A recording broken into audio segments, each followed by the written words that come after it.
তো হ্যাঁ বন্ধুরা, কেমন আছো তোমরা সবাই? তো চলে এলাম আবার। তো সিকান্দার মুভি নিয়ে আজকে কিছু কথা বলবো, ঠিক আছে? তো মুভিটা ফাইনালি দেখে নিলাম, ঠিক আছে?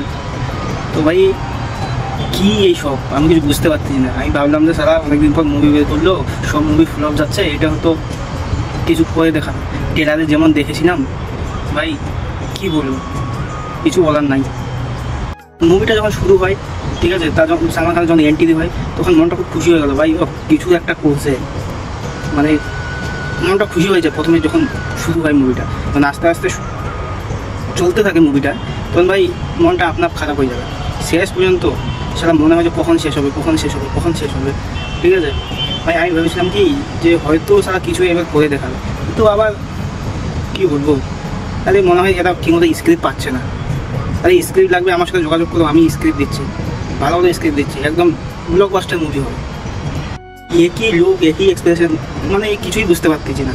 আরে সালমান দাদা, একটু নতুন মুভি, একটু সব মুভি ফ্লপ যাচ্ছে, একটু তো কিছু রিয়াক্ট করো। আর ভাই একটা দেখে আমার খুব খারাপ লাগলো, তার সারা মেয়ের বয়সী, তার নাকি হিরোইন, সে মানা যায় ভাবো? কাজল আগরওয়ালও আছে সেই মুভিতে, তাকে যদি তার জায়গায় দিত, তার রোলটা, রশ্মিকা মান্দানার রোলটা যদি দিত, তাও মানা যেত।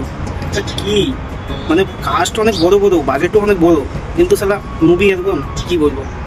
আর ভিলেন কি বলবো, কাটাপ্পা দাদুকে আমি এইভাবে মানে নিতে পারতেছি না ভাই, কি বলবো? তাই তোমরা যদি হয়তো ভালো লাগতে পারে, কিন্তু ভাই আমার একটুকু ভালো লাগেনি। তোমরা যদি দেখতে চাও, তোমরা একবার দেখতে পারো মুভিটা, ঠিক আছে? হ্যাঁ, ওয়ান টাইম ওয়াচ তোমরা একবার দেখতে পারো, ঠিক আছে? তো আমি আর বেশি কিছু বলবো না। অনেক সালমান খানের ফ্যান আছে, তারা হয়তো খারাপ ভাবতে পারে, কিন্তু ভাই তোমরা একবার দেখে তোমরা একটু কমেন্ট করে জানিও কেমন মুভিটা তোমাদের কেমন লাগলো, ঠিক আছে?